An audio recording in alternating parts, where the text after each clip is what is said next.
Hello, my name is Sandra Geyer. I'm a soprano singer, a broadcast presenter and braille music teacher, and a very warm welcome to episode 1 of our journey through braille music, a series which in 6 episodes is revealing what braille music is all about.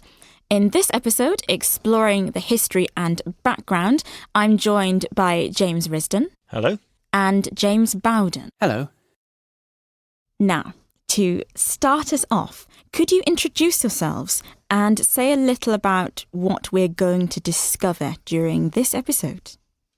Hello, I'm a recorder player and play music spanning the Middle Ages to the 21st century and learn most of my repertoire from braille. I really couldn't do without it. I worked in the music advisory service at RNIB for 9 years, where I taught braille music and produced resources and met dozens of braille music readers and teachers. Hello, I'm a pianist and organist, and I started learning braille music late in primary school and then learnt all my pieces from grade 5 upwards in braille, and I still find that braille music is a great way to learn pieces today. In my work as a braille technical officer, it brings me into contact with all sorts of questions about braille, including braille music. So in this episode, we'll learn about some of the history and background to braille music. Then in episode 2, we'll look at the basics and how this works for solo instruments such as flute or recorder. Then in episode 3, we'll take a look at vocal music. In episode 4, we'll look at how braille music works for keyboard instruments such as the piano. Episode 5, we'll speak to Melanie Wren, one of the RNIB braille music transcribers, about her work. And finally, we'll try and wrap things all together in episode 6. Sounds like great stuff. So James and James, I wonder if you could start by explaining the significance of braille music in your work as musicians. James Bowden, let's start with you. So for me, basically, there are 2 ways to learn a piece of music, either by ear or by braille music. So if I learn something by ear, it's very quick to give me a rough idea of what the piece is going to do, but for serious music learning, braille music will give me access to all the little details and so on in the score. I use braille music when I need to learn a piece of classical piano music or organ music, and it's great as well if I can have the words and music in a choir situation. I started learning braille music in my school choir as well and spent many rehearsals trying to reconcile the dots in front of me with what I was hearing. I then started to learn my recorder and clarinet repertoire from braille once it got too complicated to learn by ear and I needed to know exactly what the composer intended. And now I learn most of my repertoire from braille and have quite an extensive collection of music spanning centuries and all sorts of different types of music, including clarinet orchestral parts, which I've used over the years. I think for me, braille music is a tool that allows me to work independently and on the same terms as sighted colleagues. Can I just add there, if anyone is wanting to learn braille music, I would really recommend you're very comfortable with the literary code first. I'd recommend that too. And let's go right back to the dawn of braille time. Who invented braille music and when did this take place? So Louis Braille invented not only the literary braille code with all the letters and numbers and punctuation, but also the braille music code. And what's amazing that he did this in conditions which we know were cold and damp and pretty miserable, really. It's also remarkable that the fundamentals of braille music have remained pretty much unchanged. There have, of course, been additions and refinements, but it's still pretty much as it was.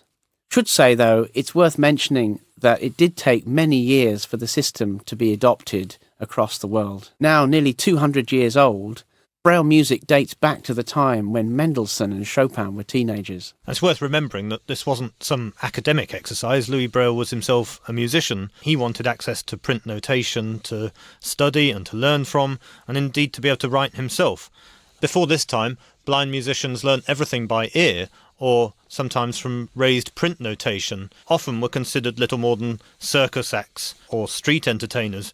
Louis Braille's work really paved the way for blind musicians to be able to earn a living as a musician, and many continue this to this day. So let's hear a little music now. This is a short extract of Prière pour ma mère, Prayer for My Mother, by Gabriel Gauthier, whom it was said was a very good friend of Louis Braille.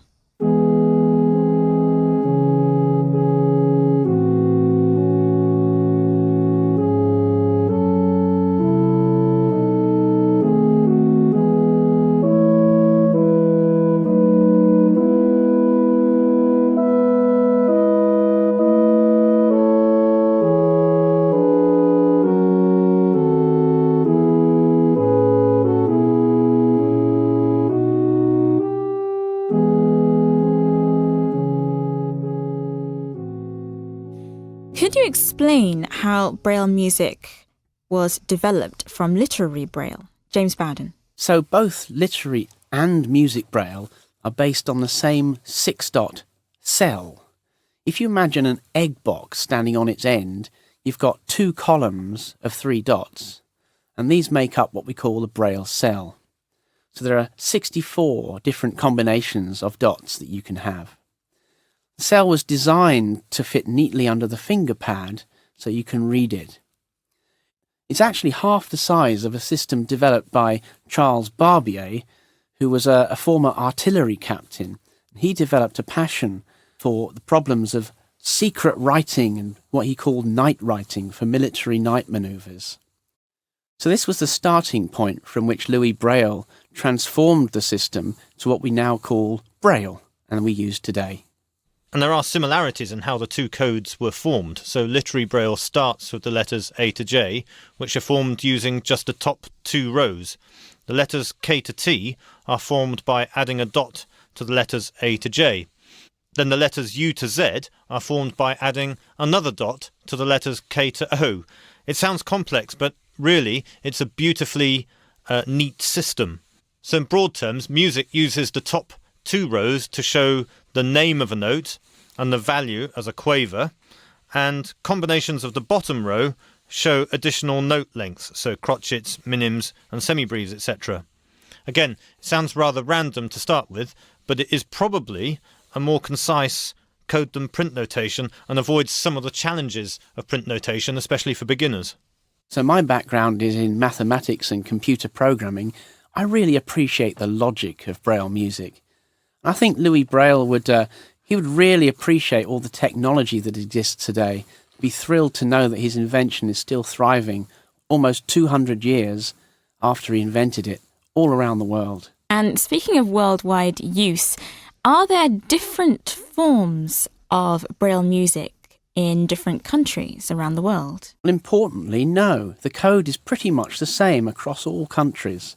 So a person in Denmark could loan a piece of Braille music produced in Australia and still make use of it. Braille music is used on all 5 continents, and there are several important libraries of Braille music scores. The UK Association for Accessible Formats has a list of over 40 organisations in 25 countries who produce or loan Braille music. And could you give us an idea of the breadth and variety of music covered by using Braille music? Absolutely. Braille music can basically show anything that can be written in print, from a simple flute melody right the way through, if you like, to a symphony or an opera. Well, I'm a singer, so that sounds very interesting for me. Well, there's nothing stopping you having an opera in Braille, but it may take up quite a deal of shelf space, and it may take you a bit of time to find your place. And one question I've often been asked is, how do people play or sing when using Braille music? James Risdon. If I had £1 for every time I'd been asked that, I'd be retired by now. Actually, I've even been asked if I can read with my feet, but even if I could do that, I certainly wouldn't want to borrow second-hand scores from libraries. So as a singer, I can either read the words or the music in real time, which means I can use Braille music in a choir situation. As an organist, if I really wanted to, I could read the Braille music with my hands and play the pedals with my feet. So most people use Braille music will learn the music from memory. And actually that's one of the challenges in the early stages for people who find it hard to read the Braille fluently enough to hear the music in their heads. But with some practice, it does actually get easier. I must say it's not as easy for me now as it was when I was a teenager. It's worth noting that sighted musicians have to practice for a long time before they can actually sight read. And I guess in a way it's a bit similar to that. Now, you've explained the history and background. However, I wonder if you could say from your personal experience why Braille music is important to you. James Bowden. So if I want to learn a piece of music, particularly classical music, and I'm going to say the word properly, I think Braille music is essential. Plus, of course, there are some pieces which simply move too quickly to learn by ear. So when I want to learn a piece of organ music or piano music, I will always see if there's a Braille music score that I can get hold of. I think for me, as I said before, Braille music is a tool that allows me to work alongside sighted colleagues on an equal footing. It gives me the means of sharing a common language of music and enables me to play pieces I couldn't learn by ear. And as we're nearing the end of this podcast episode, if we want to learn more, could you suggest where we could find additional information? So there are a number of books about Louis Braille, which make fascinating reading. These include Triumph Over Darkness by Leonard Bickel and Louis Braille, A Touch of Genius by C. Michael Meller. And of course there are tutor and reference books about Braille music, which we'll mention as we go along. And could you give us a summary of points we've covered? James Risdon. Certainly. So Louis Braille invented not only the literary Braille code, but also Braille music. It uses the 6 dots, just like literary Braille, and like the basic alphabet, Braille notes follow a pattern. So Braille music can show all kinds of music, from simple tunes for solo instruments, right through to advanced pieces for piano, organ. You can even have complete scores.